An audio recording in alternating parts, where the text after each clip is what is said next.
Good morning everyone. Seventh class, कैसे हैं आप सभी? I hope all are very good. तो हम पढ़ रहे हैं चैप्टर नंबर 7, अध्याय 7, देवभूमि का गौरवपूर्ण इतिहास 1857 से 1919 तक, 1857 से लेकर के 1999 तक। तो हमने जो वो आधा चैप्टर जो वो कंप्लीट कर लिया था पिछले कल। तो आज हम आगे पढ़ना स्टार्ट करेंगे। क्या हुआ था पहले? पहले हम लोग जो वो पढ़ चुके हैं, जैसे कि अमन और जो पूनम है वो जो वो एक छोटे से गांव में रहते हैं। दादा दादी जो वो हिमाचल दिवस कार्यक्रम में गए थे। हिमाचल दिवस कब मनाया जाता है? 15 अप्रैल। ठीक है, 15 अप्रैल। वो हिमाचल कब बना था? 15 अप्रैल 1948। याद रखिए इस डेट को। तो 15 अप्रैल को ही वो गए होंगे हिमाचल दिवस कार्यक्रम देखने। तो जो उनके जो भी दादा हैं वो स्वतंत्रता सेनानी थे। तो उनसे वो जो वो क्वेश्चन आंसर पूछ रहे हैं। कभी जो वो दादी आंसर दे रही है, कभी दादा बता रहे हैं कि ऐसा हुआ था ऐसा हुआ था। वो पूछ रहे हैं कि क्या 57 की जो लड़ाई हुई थी, ठीक है, उसमें जो वो हमारे हिमाचल में भी जो वो विद्रोह हुए, तो कैसे कैसे हुए, कौन कौन से लोग थे, क्या कहाँ कहाँ हुए, तो उनके बारे में हम डिटेल में डिस्कस कर रहे हैं। काफ़ी इंटरेस्टिंग होता चला जा रहा है। और कल हमने लास्ट में पढ़ा था कि उनके जो भी माँ ने जो वो खाने के लिए बुला लिया, लेकिन जो पूनम थी वो दादा दादा से जिद कर रही थी कि मुझे और भी बताइए। ठीक है, तो हम आगे बढ़ेंगे तो आगे भी जो वो खाना खाने के बाद जो वो फिर से बैठ जाएंगे बातचीत करने।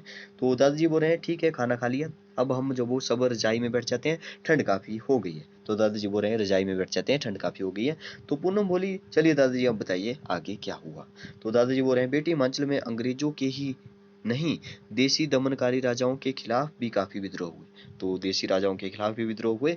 ऐसा नहीं है कि अंग्रेजों के खिलाफ ही हुए, राजा भी बहुत ही गलत काम कर रहे थे, तो उनके विद्रोह, उनके लिए भी विद्रोह हुए। ठीक है, तो बुसहर रियासत के अंतर्गत रोहड़ू में सन 1859 में जो वो 1876 में सुकेत में, और सन 1833 में जो बिलासपुर में ऐसे विद्रोह हुए। जहाँ तक मुझे याद है कि सन 1877 में जो वो नालागढ़ में हुआ, 1895 में चंबा में हुआ, 1897 में क्योंथल जुग्गा में हुआ, 1898 में जो वो ठियोग और बेजा में हुआ, 1906 में जो वो डोडरा क्वार में हुआ, 1999 में जो मंडी में प्रबल जन आंदोलन हुए।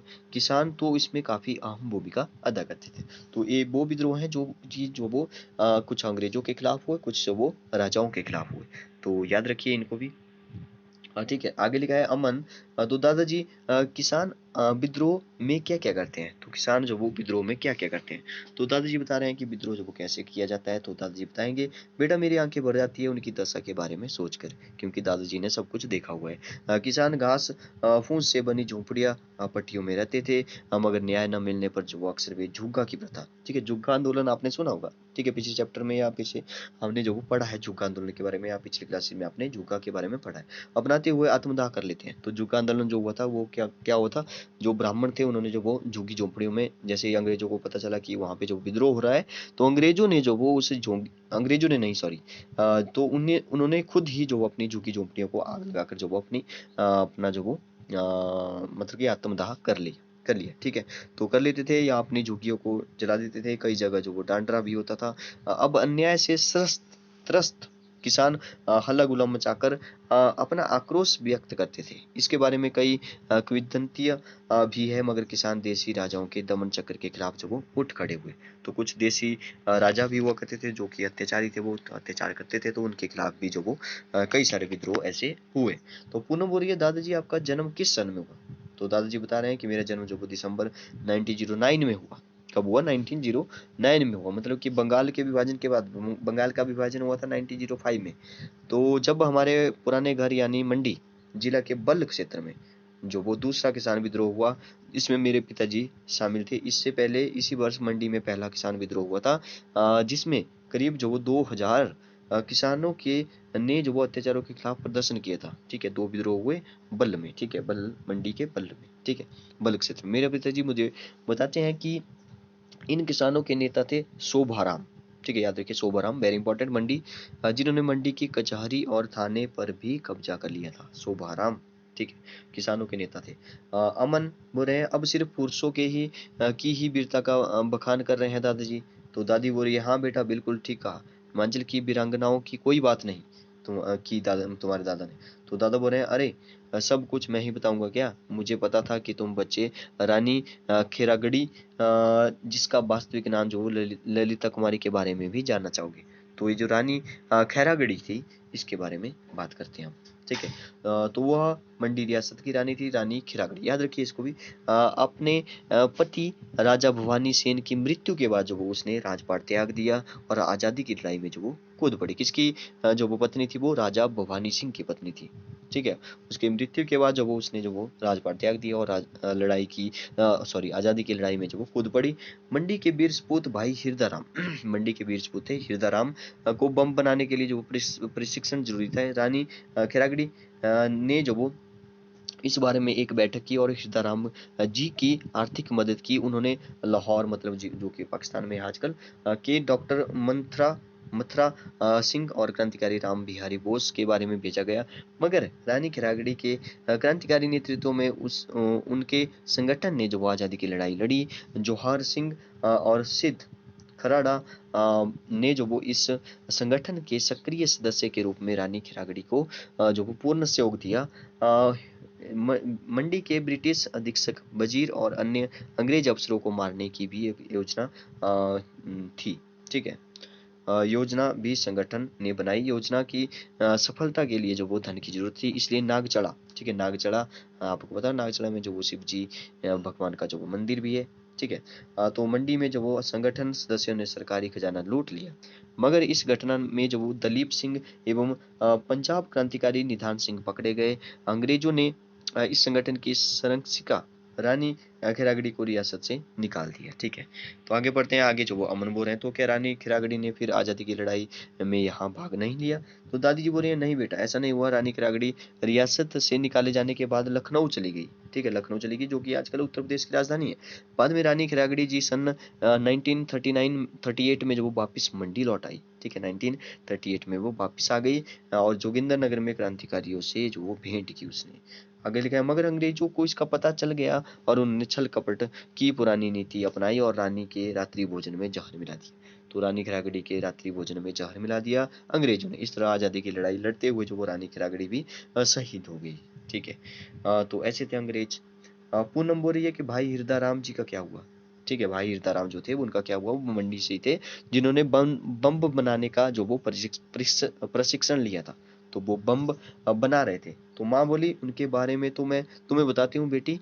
28 नवंबर 1885 को जो वो मंडी में जन्मे भाई हिरदाराम गद्दर पार्टी के सक्रिय कार्यकर्ता थे, ठीक है। गद्दर पार्टी के सक्रिय कार्यकर्ता थे हिरदाराम, जो कि हमारे मंडी हिमाचल प्रदेश स्थित है।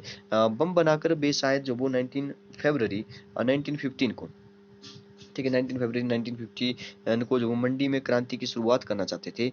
मगर इसकी सूचना जो वो किसी ने पुलिस को दे दी। पुलिस ने जो उनको गिरफ्तार कर लाहौर सेंट्रल जेल भेजा और वहां उनकी पैरवी करने वाला कोई नहीं था। अंग्रेजों ने उनको फांसी की सजा सुनाई, मगर बाद में उनको और यातनाएं देने के लिए जो वो काला पानी भेज दिया था। किसको? हिरदाराम को। तो उन्होंने भी जो वो ये भी एक स्वतंत्रता सेनानी थे जिन्होंने जो वो आज़ादी के लिए जो वो बहुत कुछ सहन किया। आगे देखिए, आगे लिखा है कि अमन बोल रहे हैं, अच्छा पिताजी आप भी हमें कुछ बताइए, क्या इस दौरान मंडी से और भी क्रांतिकारी उभरे? तो पिताजी बोले बेटा वैसे तो पूरे हिमाचल में हजारों वीर क्रांतिकारी थे, मगर मंडी के क्रांतिकारी हरदेव सिंह भी थे। पहले हमने हरदयाल हिरदाराम के बारे में पढ़ा, तो अब जो वो क्रांतिकारी कौन किसकी बात करें? हरदेव सिंह के बारे में तुमको दादाजी बता सकते हैं, क्योंकि उन्होंने उनके साथ काम किया है। तो दादाजी ने किसके साथ काम किया है? हरदेव सिंह के। तो दादाजी बोल रहे हैं हाँ, क्रांतिकारी हरदेव मेरे गुरु रहे हैं।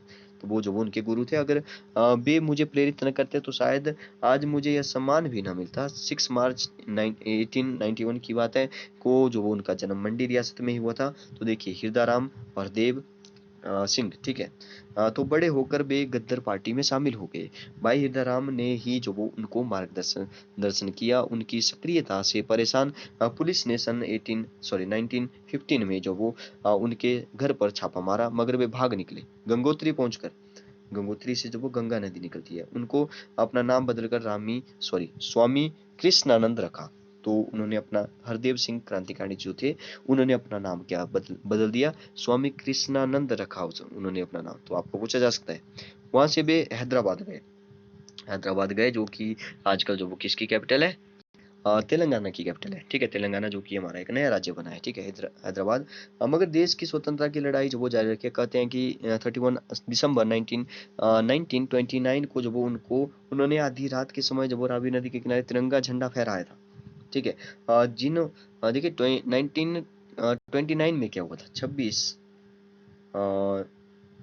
जनवरी 1929 में जो वो एक लाहौर अधिवेशन भी हुआ था, जिसमें जो वो जवाहरलाल नेहरू ने जो वो पूर्ण स्वराज की घोषणा की थी कि हमें जो वो पूर्ण स्वराज चाहिए, हमें डोमिनियन स्टेटस नहीं चाहिए। तो ये डेट भी इम्पोर्टेंट है। इसी कारण जो वो 26 जनवरी को ही हमारा जो संविधान जो वो लागू किया गया था। बन तो 26 नवंबर को था, लेकिन लागू कब किया गया, 26 जनवरी को किया गया, 1950 को, ठीक है। तो ये डेट भी इम्पोर्टेंट है। उन्होंने आधी रात को जो वो रावी नदी के किनारे झंडा फहराया था, तिरंगा फहराया था, ठीक है। जिससे अंग्रेजों की नींद उड़ गई। सन 1932 में सभी ने अवज्ञा आंदोलन में जो भाग लेते वो अंग्रेजों के खिलाफत के कारण जो वो उनको गिरफ्तार कर लिया गया, मगर जेल से छूटने के बाद सन 1942 में जो भारत छोड़ो आंदोलन में भी सक्रिय हुए। तो वेरी इंपॉर्टेंट है, हरदेव सिंह, जिन्होंने अपना नाम बदल दिया। क्या नाम रखा उन्होंने, कहाँ गया वो, स्वामी कृष्णानंद, ठीक है, स्वामी कृष्णानंद ने अपना नाम बदल दिया। तो उन्होंने भी जो वो सविनय अवज्ञा आंदोलन में जो वो यहाँ पे जब लाहौर अधिवेशन हुआ था, झंडा फहराया। तो उसके बाद वो खिलाफत आंदोलन, फिर जो भारत छोड़ो आंदोलन, तो कई सारे आंदोलनों में इन्होंने जो भाग लिया। तो अच्छा बच्चों, अब यहाँ पे लिखा है कुछ, तो दादा बोल रहे हैं शायद, अच्छा बच्चों अब रात हो गई है, सो जाओ, सुबह जल्दी उठकर पढ़ना भी है। अब दादा दादी जी को भी आराम करने दो, ठीक है। यहाँ पे लिखा है सुबह जल्दी उठकर पढ़ना भी है। तो बच्चे जो सुबह जल्दी उठकर जो पढ़ते हैं, तो आप भी जो सुबह के टाइम टेबल जो बनाए, 5 बजे उठ जाएं और 5 से 6 बजे तक जो वो स्टडी करें। अब दादा दादी जी को भी आराम करने दो, शायद माँ बोल रही है यहाँ पे, ठीक है। तो पूनम और अमन, कल हम इसके बारे में इसके बाद की बातें सुनेंगे। सबको शुभ रात्रि, यह कहकर पूनम और अमन जो वो आपस में बातें करते हुए अपने कमरे में चले जाते हैं। आप यहाँ पे जो वो नीचे देख सकते हैं, यहाँ पे लिखा है 1857 के आंदोलन में जो वो एक यहाँ पे पिक्चर है, ठीक है। तो ये इसका जो वो एक डाक टिकट जो वो जारी किया गया था, ठीक है, सरकार के द्वारा। तो इसको भी आप देखिए यहाँ पे। नेक्स्ट, अच्छा यहाँ पे जो हमारा चैप्टर है वो कंप्लीट होता है। तो इस चैप्टर को अच्छे से आज रीड करें, और अगली जब भी क्लास होगी तब हम जो वो इसके अभ्यास के क्वेश्चन करेंगे। Okay, thank you and have a nice day.